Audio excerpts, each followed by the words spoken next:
Bienvenidos a la cuarta teleclase práctica de Impuestos 1. Mi nombre es Silvana Berberian del Consejo de Ciencias Económicas de Córdoba y vamos a realizar hoy un ejercicio relacionado con todos los contenidos del módulo 4 del SAM.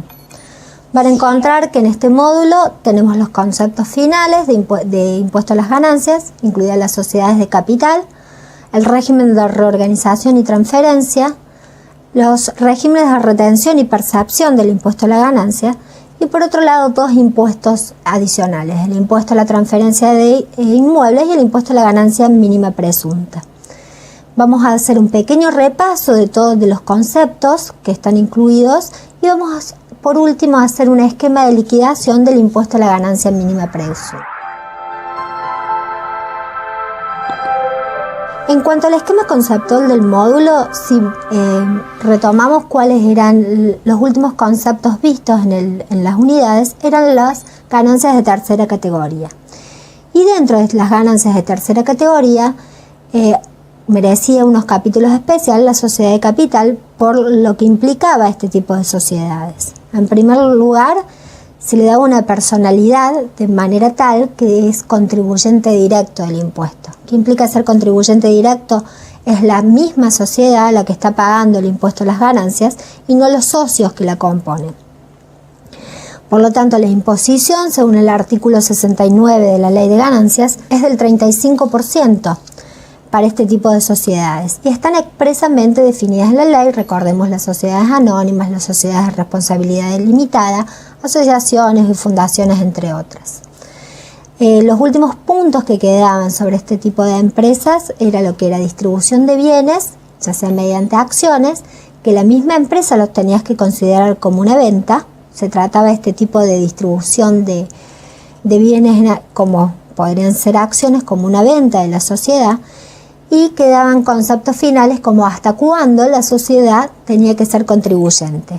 Y era hasta que realice la asignación final de sus bienes.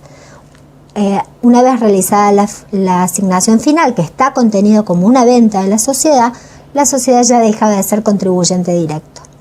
En el caso que venza el plazo de este tipo de sociedades, pasa a ser una sociedad irregular y entonces tributa en cabeza de sus socios.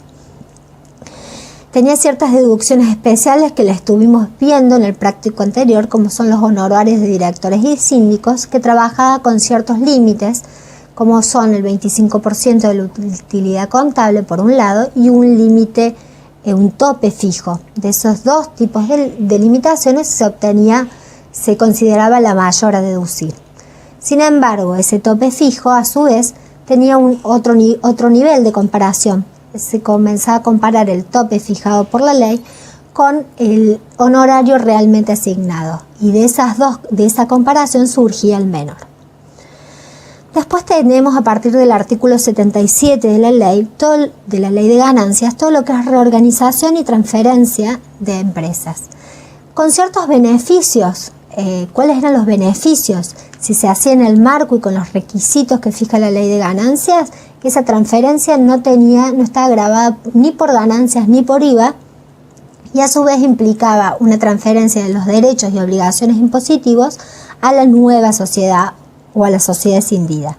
Recordemos que son casos de fusión de dos sociedades, de unión de sociedades, de escisión, de división de las sociedades, de transferencias de conjunto económico.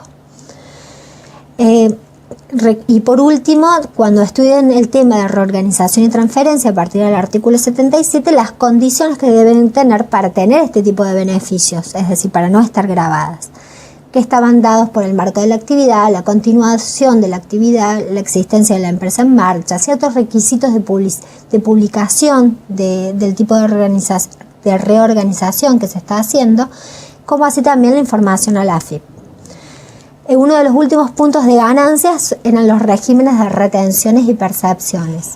Estos regímenes están fijados de manera tal que se está captando en el mismo momento en que se produce el hecho imponible, es decir, en el momento en que se genera la ganancia, en ese momento se está cobrando el impuesto.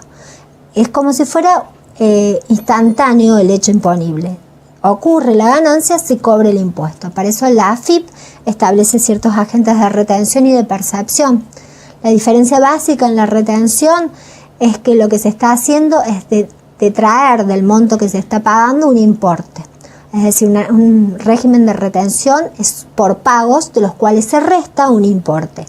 Mientras que los regímenes de percepción, lo que se está haciendo es percibiendo, adicionando un importe a lo que se está pagando. Además del beneficio financiero que tiene para el Estado de contar con la ganancia antes de que se produzca el cierre del ejercicio fiscal, le trae ciertas facilidades para verificar y fiscalizar a los distintos contribuyentes. Los dos impuestos que van a estudiar también en este módulo es el impuesto a la transferencia de inmueble y el impuesto a la ganancia mínima presunta, relacionados ambos con ganancias. Básicamente, el impuesto a la transferencia de inmuebles es por la transferencia a título oneroso de inmuebles ubicados en el país.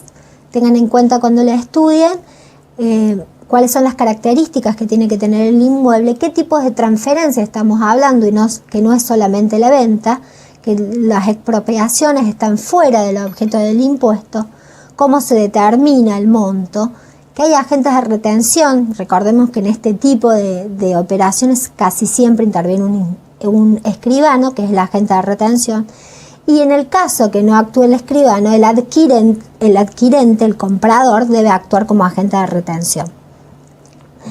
Retiene el impuesto y lo deposita en nombre de la AFIP. En cuanto a los sujetos, a quien le corresponde el pago del impuesto a la transferencia de inmueble es al vendedor, el que está efectuando la transferencia del inmueble y no al adquirente. Está fijado en la ley cuál es la alícuota que debe gravarse este tipo de operaciones, y figuran algunas exenciones y la posibilidad del reemplazo de una vivienda, que opera en el caso de vivienda única para casa de habitación. En ese caso se lo saca del ámbito del impuesto, está exento. También tiene el régimen de retenciones y la base imponible está dada por el valor real del inmueble. Podemos pasar a lo que es ganancia mínima presunta. Este impuesto es lo que vamos a ver a continuación y de donde vamos a desarrollar el caso práctico. También es complementario a ganancias. ¿Por qué decimos también es complementario? El impuesto a la transferencia de inmueble únicamente lo van a pagar las personas físicas que no sean contribuyentes de ganancias. Es decir, que primero tenemos que analizar si era contribuyente de ganancia la persona física, y si no es contribuyente, la persona física pasa a ser contribuyente del impuesto a las transacciones, del impuesto a la transferencia de inmuebles. Ganancia mínima presunta también tiene este grado de complementariedad con ganancias, en el sentido de que primero lo van a pagar las empresas que sean contribuyentes del impuesto a las ganancias, como así también las sociedades que no lo sean, y los titulares de inmuebles rurales. Esos son los sujetos incluidos. Se fija el hecho imponible como la posesión de un activo computable al cierre del ejercicio. Es un hecho imponible presunto. No está diciendo que existe una ganancia, sino que está presumiendo la ley que esa ganancia debe existir en el sentido de por la mera tenencia de un activo. No estamos tampoco hablando de patrimonio, sino de activos computables según la propia ley del impuesto. Algunos conceptos que vamos a utilizar en la resolución del práctico de hoy referidos a este impuesto es que el impuesto a la ganancia mínima presunta alcanza a las empresas que sean sujetos del impuesto a las ganancias y a las sociedades. Por otro lado, también van a incluir a las personas físicas titulares de inmuebles rurales. Y otro concepto clave es que va a gravar una manifestación presunta de renta, el monto del activo a la fecha de cierre, como lo dijimos anteriormente. Es un impuesto indirecto, no está midiendo la ganancia efectiva, está presumiendo una ganancia.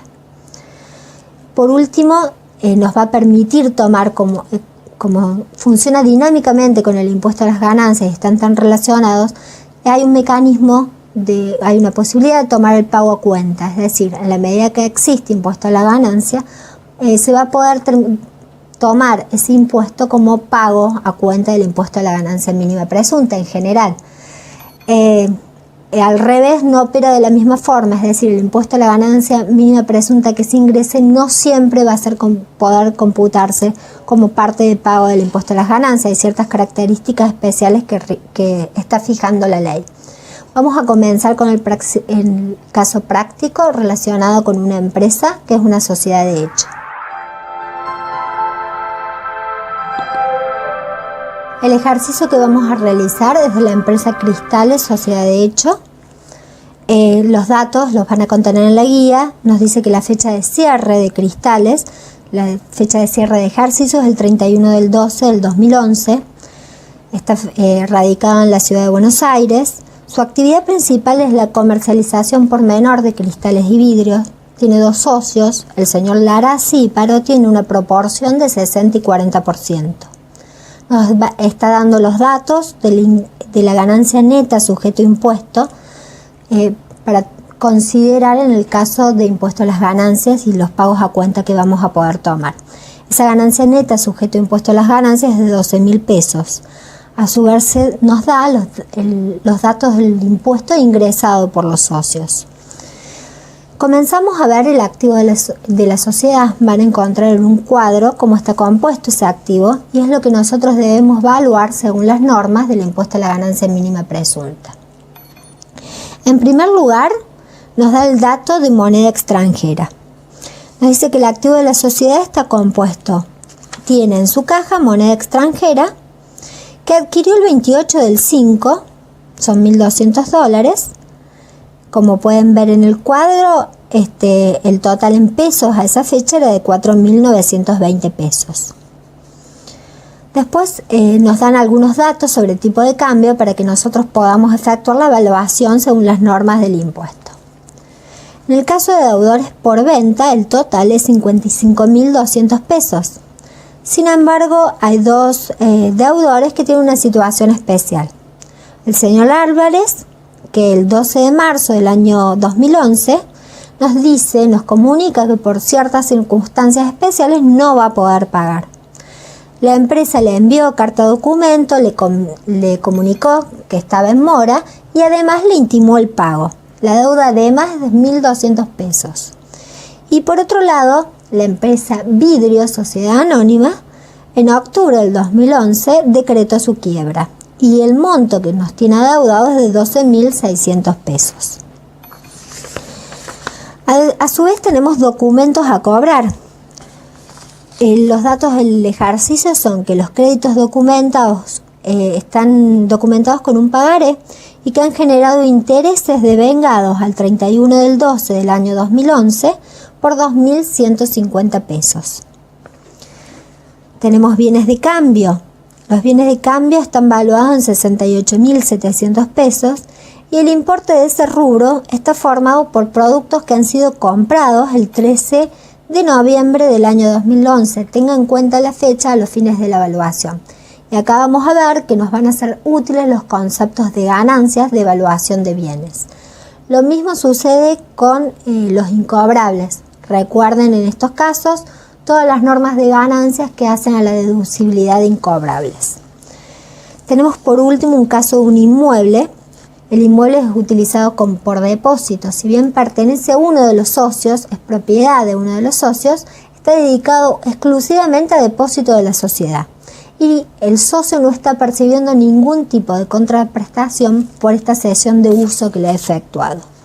Nos dan los datos de este inmueble como fecha de adquisición al 22 de noviembre de 2008, el valor de la adquisición 88.000 pesos, el avalúo fiscal a la fecha de la adquisición es de 60.000 pesos y nos acota que el terreno estaba valuado en 6.000 a esta fecha y el avalúo fiscal al 31 del 12 del 2011 es 66.000 pesos con una evaluación de terreno de 6.600 pesos. El último punto que nos está informando es que ha adquirido una computadora en el 10 de abril del 2011 por 5.700 pesos y le ha calculado que la vida útil es de 3 años de esta computadora. Vamos a pasar a las actividades para resolver este ejercicio. La primera actividad nos está solicitando liquidar el impuesto a la ganancia mínima presunta de Cristales, sociedad de hecho, en el periodo fiscal 2011. Como actividad número 2 a resolver, es la siguiente, que teniendo en cuenta las siguientes opciones de ganancia neta sujeto a impuesto a las ganancias, identifique para cada una la situación en el impuesto a la ganancia mínima presunta de Cristales Sociedad de Hecho. Es así que tenemos la opción A, opción B, opción C y opción D. Y con ganancias netas sujetas a impuestos de 5.000, 8.000, un quebranto de 8.000 y 12.000 pesos, la última opción. Vamos a pasar a la resolución del caso. Tengan en cuenta siempre los conceptos fijados en la ley. Para cada uno de estos rubros, vean cuál es la evaluación que propone el impuesto a la ganancia mínima presunta. Recuerden un par de temas adicionales. La alícuota del impuesto es 1%. Tiene un monto exento de 200.000 pesos. Este monto no funciona como en el caso de ganancias, que es como una ganancia no imponible. Es decir, que hasta 200.000 pesos no se pagaría y solamente paga lo que supere este monto, sino que actúa de otra manera, es un monto totalmente exento. Es decir, menos de 200.000 no paga el impuesto directamente y 200.000 o 200.000.001 ya está pagando el impuesto. Ese es el funcionamiento de este mínimo. Por otro lado, tengan en cuenta lo que es el pago a cuentas del impuesto a la ganancia mínima presunta, que se puede tomar el impuesto a la ganancia que se ha abonado. También tengan en cuenta todas las normas de evaluación. Hay mucha referencia a lo que son las normas de evaluación de impuesto a las ganancias, índices de incobrabilidad del impuesto a las ganancias, y el estado o el esquema que hay que armar, el esquema de liquidación que hay que armar. ¿Cómo se realiza? Es como armar un estado contable, pero únicamente evaluado a los criterios que establece la ley de ganancia mínima presunta. Así que nos encontramos con la solución.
Ahora vamos a comenzar la resolución del caso y de las distintas actividades planteadas.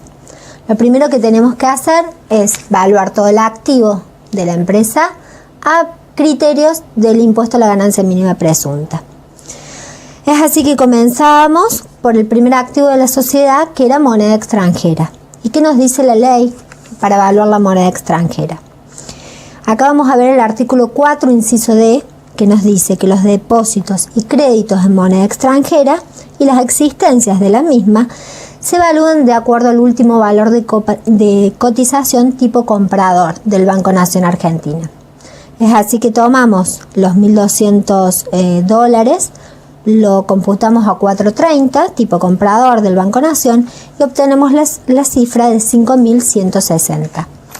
Eso lo podemos indicar en el cuadro, en un cuadro que armemos con distintas columnas. En este caso, este bien es computable. Es computable y está alcanzado por el impuesto. Así que vamos a indicar el importe de 5.160 en la primera columna. Además, para la resolución, en este cuadro que armamos, tenemos computables no alcanzados por el impuesto y no computables. En cuanto a los no computables, lo han visto en la resolución, teníamos los bienes de primer uso, tanto bienes de uso como la PC o muebles y útiles, y también podían ser los inmuebles construidos. No estamos hablando de inmuebles adquiridos, donde la ley nos daba la posibilidad de no computarlos los primeros 2 años desde su adquisición. El segundo punto a tener en cuenta era deudores por venta. Si bien el monto era de 55.200, nos daban 2 deudores que habían tenido una situación particular. El primero de ellos era el señor Álvarez, donde nos había comunicado que no iba a hacerse cargo no iba a poder pagar esta deuda, y nosotros habíamos hecho una serie de operaciones. ¿Cuál era? Intimarlo el pago, dejar de operar con este deudor. Teníamos un monto muy pequeño de 1.200 pesos y le enviamos las cartas documento. Este es uno de los índices que están incluidos en la ley de impuesto a las ganancias, en el decreto reglamentario de la ley, en el artículo 136. Nos daba índices de incobrabilidad y la misma ley de impuesto a la ganancia mínima presunta nos remite a este artículo para computar este tipo de deducciones. Por lo tanto, es un crédito de escasa significación. En cuanto al monto, que vemos que es 1.200 pesos, ha ido variando con el tiempo. Para el año 2011, la AFIP ha previsto que ese monto esté en 10.000, es decir, que si tenemos créditos menores a 10.000, se ha intimado al deudor, se ha dejado de operar con el deudor y se le ha comunicado que está en mora, nos da la opción, la ley de ganancias lo toma como un índice de incobrabilidad, y la ley de ganancia mínima presunta toma ese índice de incobrabilidad y lo toma para su propia ley. Por lo tanto, era un monto que podemos restar de deudores. Asimismo, lo dice la ley. En el artículo 4, inciso E, cuando da las normas de evaluación de deudores por venta, nos dice que se pueden restar aquellos que manifiesten estos índices de incobrabilidad. Así que de los 55.200 restamos 1.200. Por otro lado, en octubre se había decretado la quiebra de Vidrios. Este es otro índice de incobrabilidad, por lo tanto también podemos restar el importe de su deuda de 12.600. De esta manera podemos computar en el activo 41.300 en concepto de deudores por venta. Vamos a verlo debajo de moneda extranjera, que se ha computado el importe depurado de deudores por venta. El próximo punto que teníamos que analizar, que teníamos que valorar, era deudores a cobrar. Y teníamos deudas documentadas, a la cual habían devengado ciertos intereses.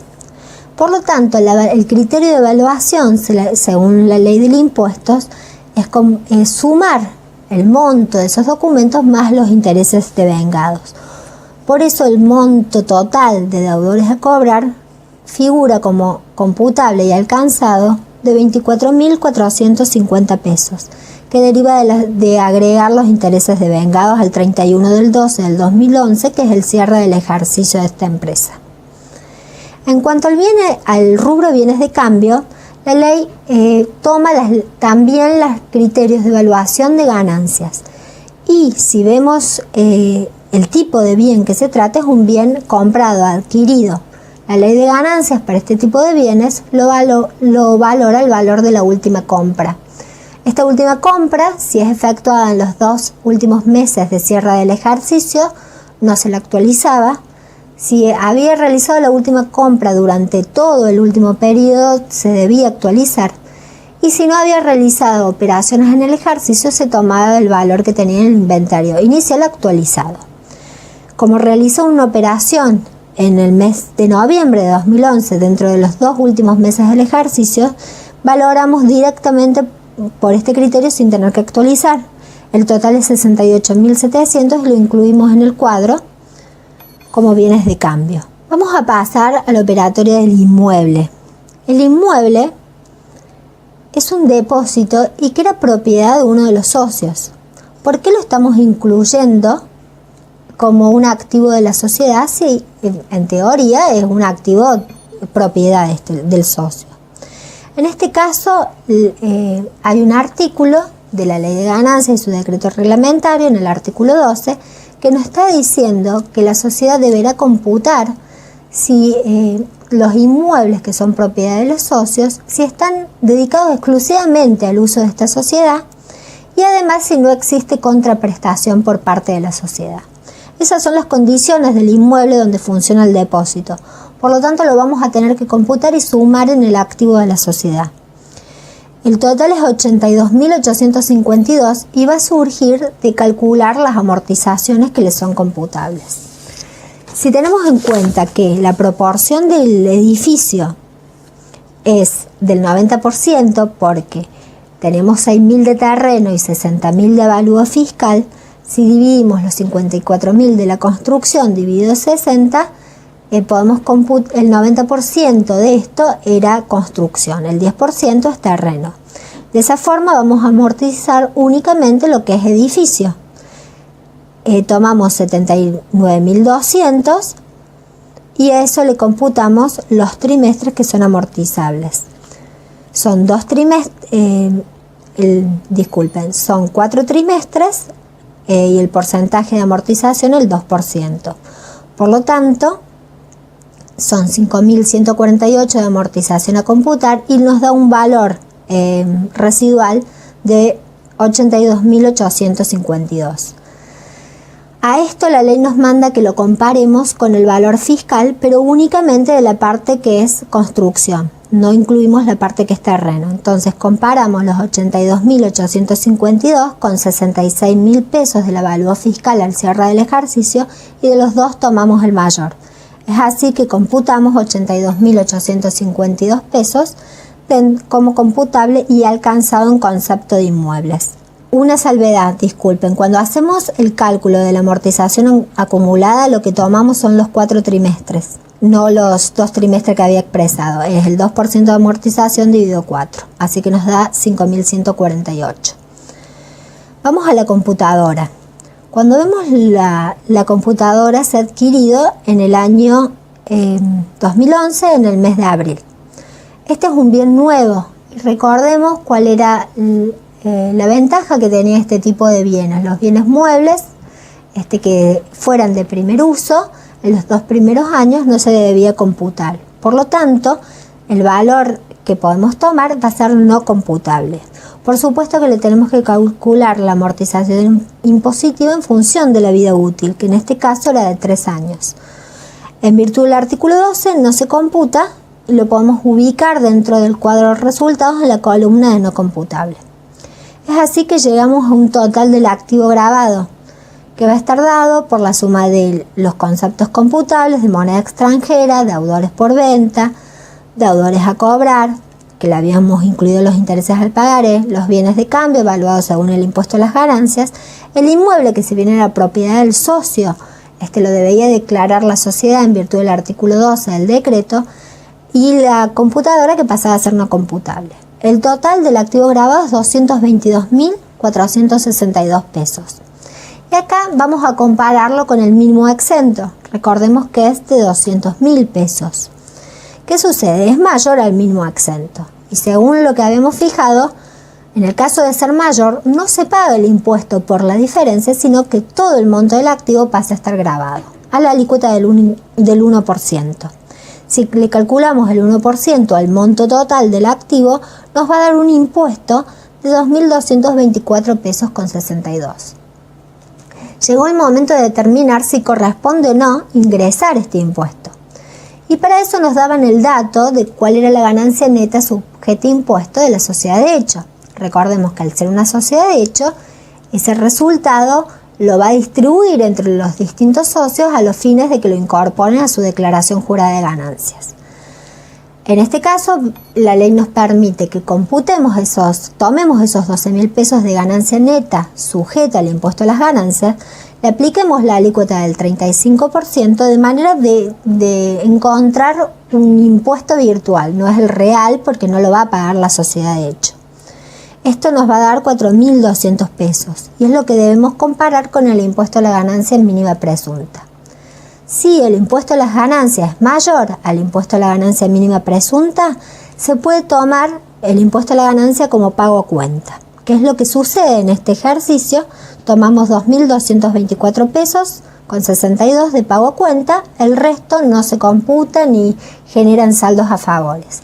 Simplemente que el impuesto a ingresar en este año va a ser 0. Vamos a pasar a la resolución del ejercicio número 2, donde teníamos justamente para este último cómputo de determinar el impuesto a ingresar, distintas opciones de ganancias netas sujetos a impuesto. El primer caso, el caso A, era de 5.000, el segundo caso era de 8.000, el tercer caso era una pérdida de 8.000 y en el último caso, que era la opción D, era 12.000 de ganancias. Por lo tanto, lo que tenemos que hacer es aplicarle el 35%, por más que no sea una sociedad de capital. La ley en su artículo 12 fija este procedimiento y de esa manera determinamos para cada una de las opciones un impuesto teórico. Y ese impuesto teórico lo vamos a comparar con el impuesto a la ganancia mínima presunta, que era de 2.224,62. En la medida que el impuesto a las ganancias sea mayor, lo podemos tomar directamente como pago a cuenta y no ingresamos nada. En la medida que el impuesto a la ganancia sea menor, vamos a tomar el impuesto a la ganancia como pago a cuenta y vamos a ingresar la diferencia entre ambos impuestos. Esto ocurre en la opción A. 1.750 de impuesto a las ganancias sería mayor que el de mínima presunta, lo cual implica un pago a cuenta de ganancia mínima presunta de 1.750 y vamos a tener que ingresar al fisco 474 pesos con 62. En el segundo caso, tenemos un impuesto a las ganancias de 2.800 mayor al impuesto a las ganancias mínima presunta, por lo tanto tomamos hasta este importe, hasta el importe de mínima presunta. El resto se pierde, podremos decirlo así. En cuanto a la opción D, tenemos un quebranto, por lo tanto no podemos computar pago a cuenta de impuesto a las ganancias y tenemos que ingresar el monto total del impuesto a la ganancia mínima presunta. Y en la última opción, que era la opción de 12.000, como en el ejercicio que acabamos de resolver, podíamos computar todo el impuesto a la ganancia mínima presunta, el pago a cuenta hasta ese tope. Hay que hacer una salvedad.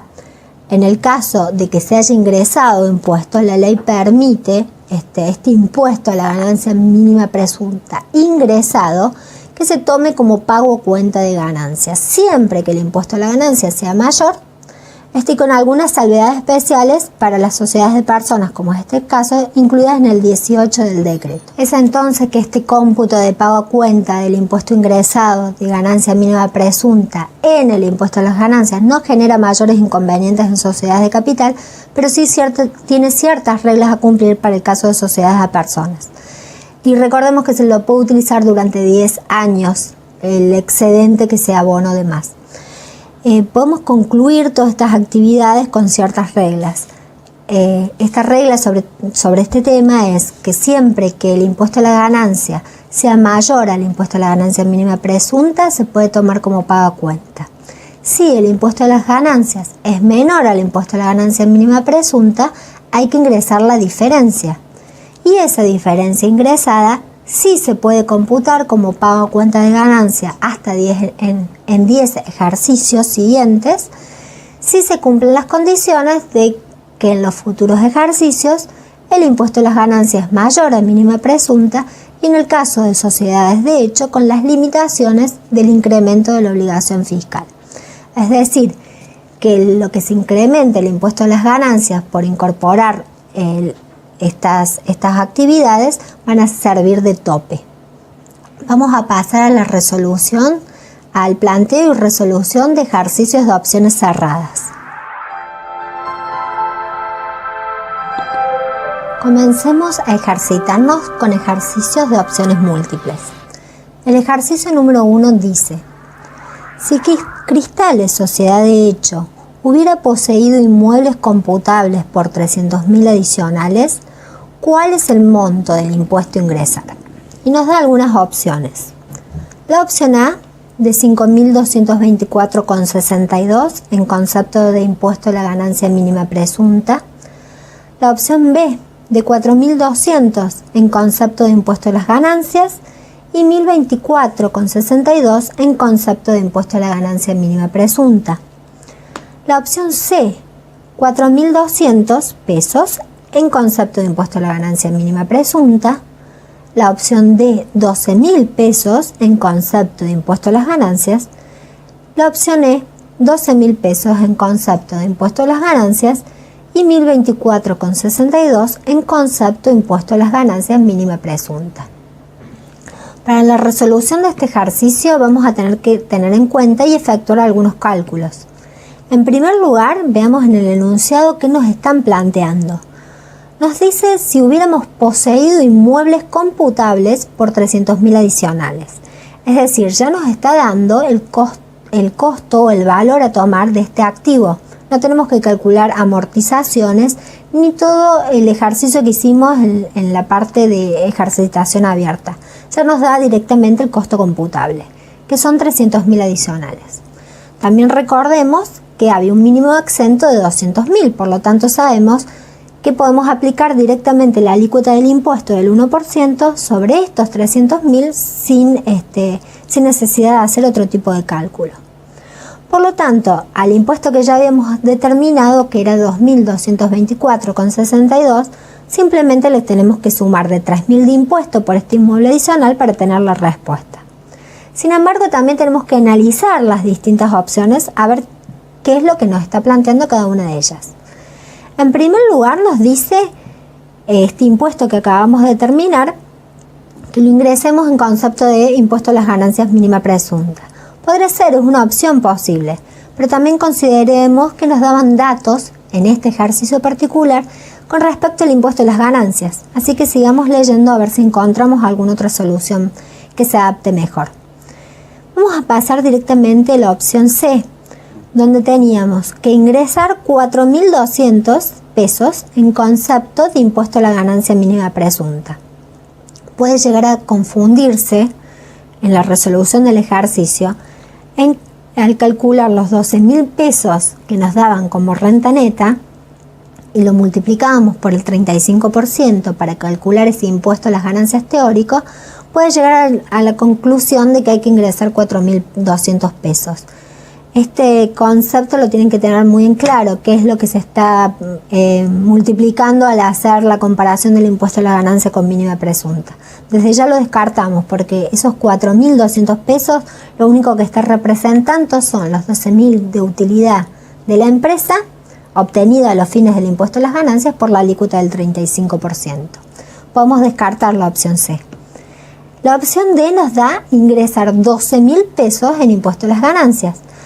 También está jugando con algunos conceptos de impuesto a las ganancias, en que esta cifra que nos daba el ejercicio es ganancia neta sujeta a impuesto y no el impuesto en sí.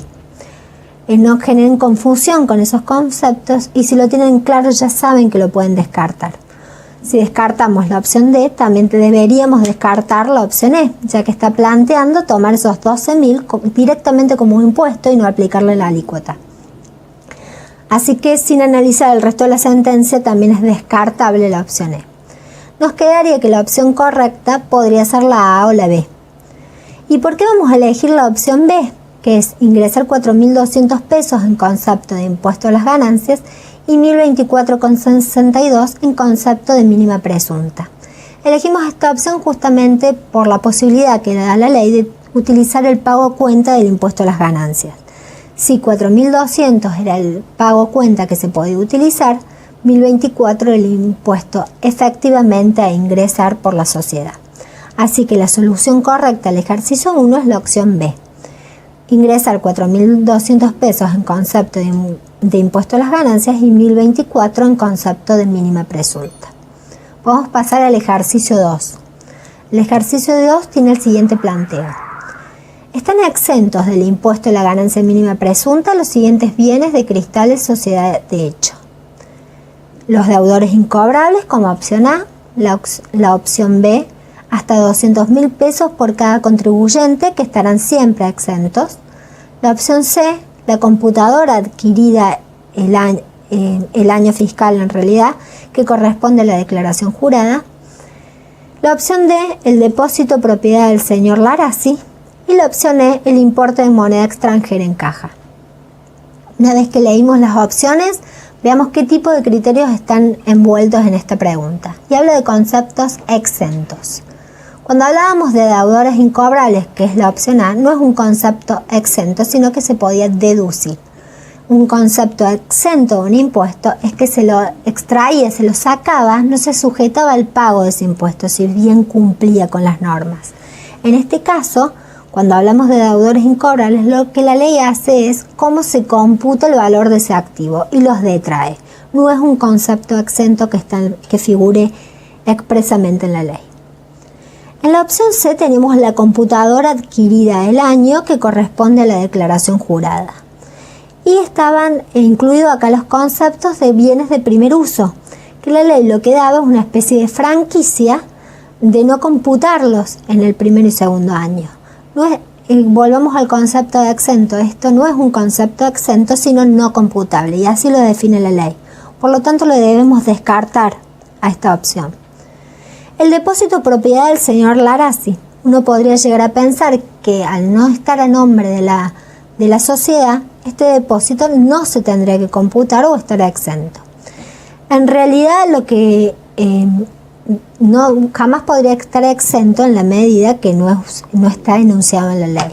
Lo que sí nos da la ley era la obligación de considerarlo como activo, no nos daba una franquicia, sino que estaba obligando a gravarlo en los casos en que se daban los supuestos de Cristales, que era que se utilizaba 100% por la empresa, es decir, que no tenía una doble afectación, y en el caso que no había contraprestación.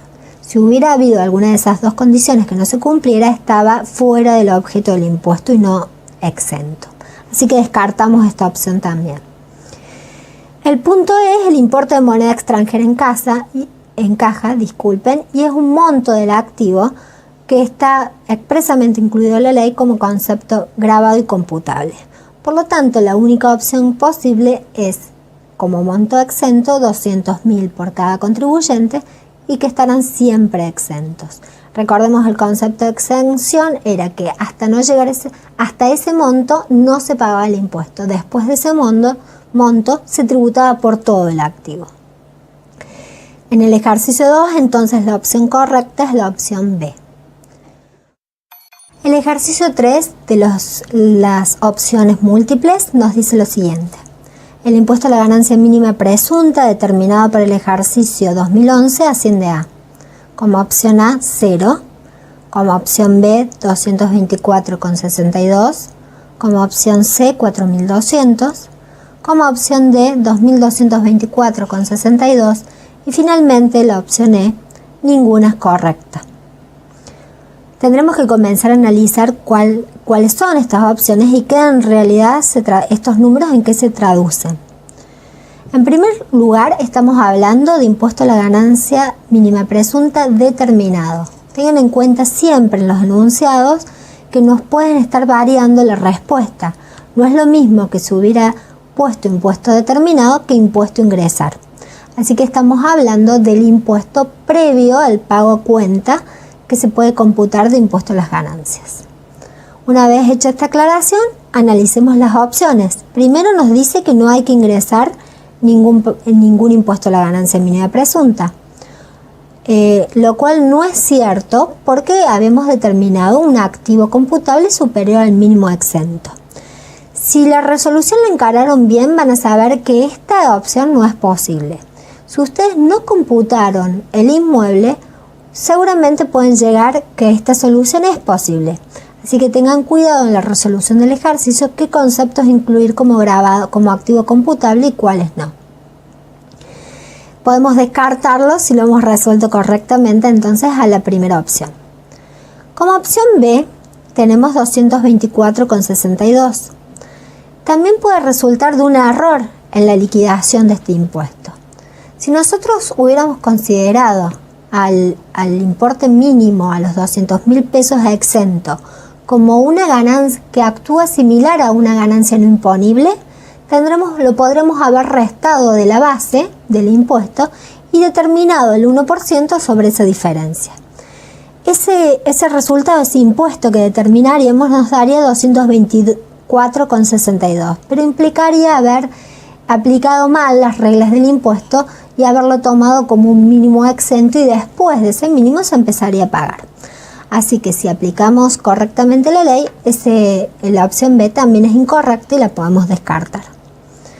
La opción C nos habla de un impuesto a la ganancia mínima presunta de 4.200. Y este resultado se puede llegar por la confusión de tomar la ganancia neta sujeta a impuesto y multiplicarla por la alícuota del 35%. Este resultado es simplemente, y en el caso de la sociedad de hecho, a los fines de ver si se toma o no el pago a cuenta, pero no es un impuesto a las ganancias mínima presunta a ingresar. Y en este caso tampoco es un impuesto a la ganancia a ingresar, porque estamos hablando de una sociedad de personas que va a distribuir el resultado entre sus socios. Así que podemos descartar directamente la opción C. Nos quedan dos opciones posibles. Una es de 2.224,62 y la última opción, ninguna es correcta. En este caso vamos a tener que haber hecho el ejercicio correctamente para elegir entre estas dos opciones la correcta, porque uno podría estar tentado a poner ninguna correcta. Sin embargo, el resultado que obtuvimos del ejercicio de la actividad número 1 del ejercicio es que el impuesto determinado es 2.224,62, el cual no vamos a ingresar porque tomábamos el pago a cuenta de ganancias. Así que la opción correcta en este ejercicio 3 es la opción D. El impuesto a la ganancia mínima presunta determinado para el ejercicio 2011 asciende a 2.224 pesos con 62 centavos. Hemos concluido esta práctica de opciones múltiples. Siempre tengan en cuenta la lectura de cada uno de los enunciados, qué es lo que se está preguntando. Tengan en cuenta si existen modificadores similares a no corresponde, que nos pueden estar cambiando el sentido de cada una de las frases. Cuando veamos las opciones, y sobre todo cuando son de números, veamos los distintos conceptos que están involucrados en cada uno de los números que nos presentan las opciones, y así podemos obtener una respuesta correcta. Cerramos así el módulo número 4 del SAM de Impuestos 1. En este módulo han visto conceptos muy diversos, desde sociedad de capital, han visto todo lo que es reorganizaciones de empresas, el régimen de retención y de percepción de ganancias. Han hecho algunos ejercicios prácticos en el SAM del impuesto a la transferencia de inmuebles. Han visto cuándo se aplica y cuándo no. Siempre estábamos hablando en este tipo de impuestos de sujetos que son personas físicas y que no se le aplicaba ganancia. Y por último hemos desarrollado un caso de impuesto a la ganancia mínima presunta. Vimos las características particulares de este impuesto, que es complementario a ganancia, que está grabando una renta presunta, porque puede existir empresas que tengan resultados negativos y sin embargo tengan que pagar este impuesto. Les recomiendo hacer todas las ejercitaciones que van a tener en el SAM. Hay distintos ejercicios relacionados con sociedades de capital, sociedades anónimas, asociaciones, fundaciones. Vean cuáles son los conceptos deducibles, no deducibles. El artículo 87, sobre todo de la ley de ganancias, que habla de las deducciones especiales de tercera categoría, cómo funcionan los límites y topes de estas deducciones. Vean la parte de reorganización empresaria y los distintos casos, fusión, escisión, transformación de empresas. Realicen todas las actividades prácticas de impuesto a la transferencia de inmueble. Es un impuesto corto, no es complicado, así que lo pueden realizar sin ningún tipo de problema. Y tengan en cuenta siempre las normas de ganancias al aplicar el impuesto a la ganancia mínima presunta, ya que muchas veces se remite a ese tipo de normas. Les agradezco toda la atención, espero que les hayan resultado útiles los ejercicios y nos encontramos en una próxima oportunidad. Muchas gracias.